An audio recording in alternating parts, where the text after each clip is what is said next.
Hey, it's Chris. AirPods Pro 2 are a thing now, but maybe not necessarily the thing that you thought. I mean, obviously, these are Apple's best wireless earbuds, or as Apple says, the most advanced AirPods yet. And obviously, they do have three main features that do set them apart. Not just active noise cancellation, but drastically improved active noise cancellation now. Not just transparency mode, but adaptive transparency mode now. And not just hardware controls now, but the hardware controls we all couldn't believe Apple hadn't already included yet, volume control. Now, I'll give you some thoughts on those three important things a little bit later on in the video, because those are the actual primary reasons to buy the Pro here in the first place. But first, how about some non-obvious lenses to look at these APP2s through and help you make a decision about whether or not these are the right wireless earbuds for you this year. First of all, you might think from Apple's marketing that the second gen AirPod Pros here will set the standard for audio quality. After all, the new H2 chip combined with the new low distortion driver and custom amp will bring serious quality improvements to the best wireless earbuds that Apple makes. But the new Pros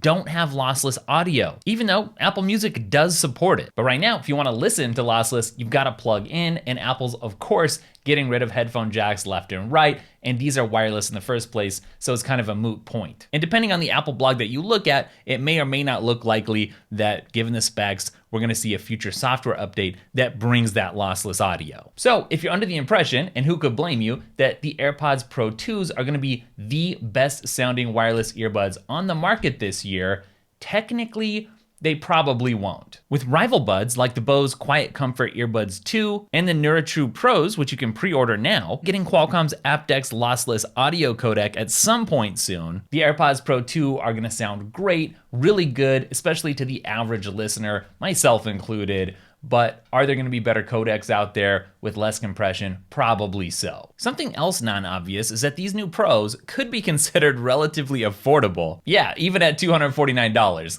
Crazy, I know, but let me explain. When we're talking about AirPods, we're already talking about the best. When we're talking about the AirPods Pros, we're really talking about the best of the best. But the Bose QC Earbuds 2 that I just mentioned earlier start at $299, so $50 more. And if you're looking for active noise cancellation and you wanna save some money, you can actually save quite a bit by going with the new second gen AirPod Pros over something like the 1000 XM5s here from Sony for $399, which are awesome, by the way. Absolutely love these things. They've definitely been giving my AirPods Max a run for their money. Now, when you're thinking about buying these, you obviously do look at the price and the specs, but something that's not listed on the website or in any of the marketing is the fact that AirPods are iconic. Since their debut in 2016, AirPods have been widely admired, incredibly influential, and copiously copied. Both the Apple brand in general and the AirPods brand in particular are highly admired. So the second you buy yourself some AirPods, you've bought some prestige for yourself. Reputation, status, authority, esteem,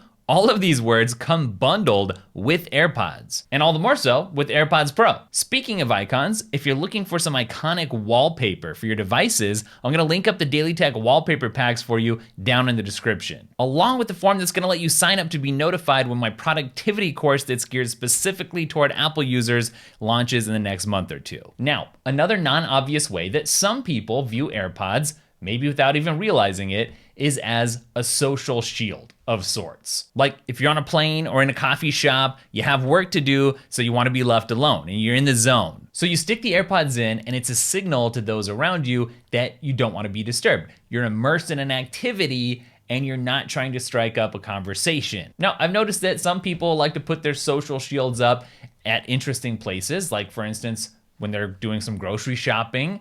That's a place where I see a lot of people using their AirPods.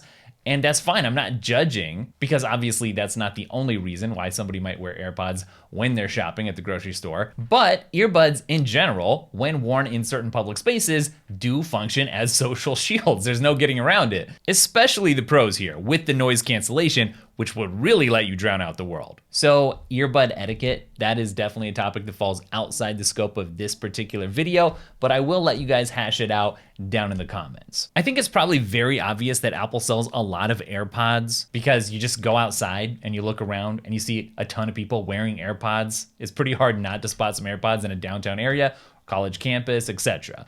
But maybe you don't spend a lot of time contemplating whether or not AirPods are actually the market leader. in this segment, which they are. In 2021, Apple had 25.6% of the market, followed by me at 9%, and then Samsung with 7.2%. That means a lot of people like AirPods, 25% of the market. But that also means there's a lot of people, more people, that aren't buying AirPods, 75% of the market. That's 3 out of 4 buyers that aren't choosing AirPods for whatever reason, which means there's gonna be a lot of hate directed at AirPods and the people who choose to buy AirPods. Whether it's justified or not, people gun for the #1 spot. You don't see anybody out there making fun of the product in last place, which is probably an AirPods ripoff. So a lot of people who don't buy AirPods are gonna enjoy downplaying, I'll say it in as nice a way as I can, people who do buy AirPods or like AirPods. So you just gotta be ready for the haters. Finally, it's easy to think of AirPods as gadgets that pump music or podcasts into your ears. But let's not forget that AirPods are basically voice-activated computers for your ears. So Siri comes with your AirPods. And with Siri comes basically all the knowledge of humankind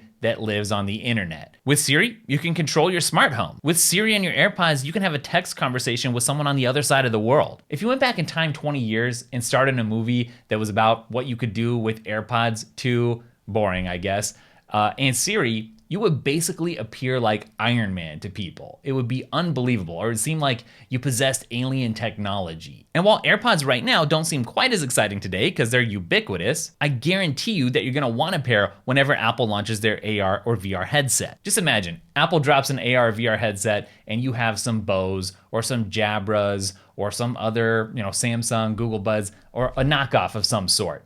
Imagine trying to pair those with your Apple device, your Apple headset, and how much easier it's gonna be with your AirPod Pros. And if you think spatial audio is cool now, imagine when the AR and VR headset hits. I think it's safe to say that at this point, the AirPods, and the Pros in particular, are gonna play a hugely important role for people in the Apple ecosystem moving forward as these future products roll off the line. All right, so I told you I did have some thoughts on the 3 main features coming to the Pros this year, so let me dish that out for you. The ANC, the active noise cancellation on the 1st gen AirPods Pro, was not so good. So a 2 times improvement here is a serious improvement. And it could have me recommending the AirPod Pros again over the Beats Fit Pros, which have been my favorite go-to ANC earbuds basically for the whole last year. And the adaptive transparency is really interesting here because it doesn't just let the noise around you in, it also cancels some of it. The obnoxious stuff like construction sounds. So just an observation, what that really sounds like to me is not just a passive mode, but actually smart cancellation. It's still cancellation,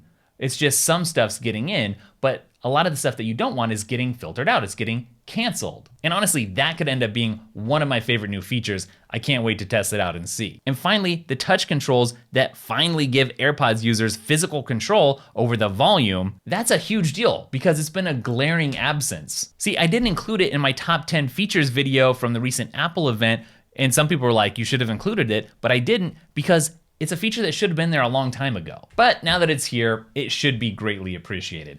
That's it for this video. Leave me a comment with what you thought was the best part. Give me a timestamp down there. Also, don't forget to check out our podcast. That comes out every Friday, as does the newsletter, which puts your app and accessory discovery on autopilot. People seem to be loving it, so make sure you get signed up. Don't forget to check out the Daily Tech wallpaper packs. That is, of course, what helps to support this channel, and I will catch you in the next video.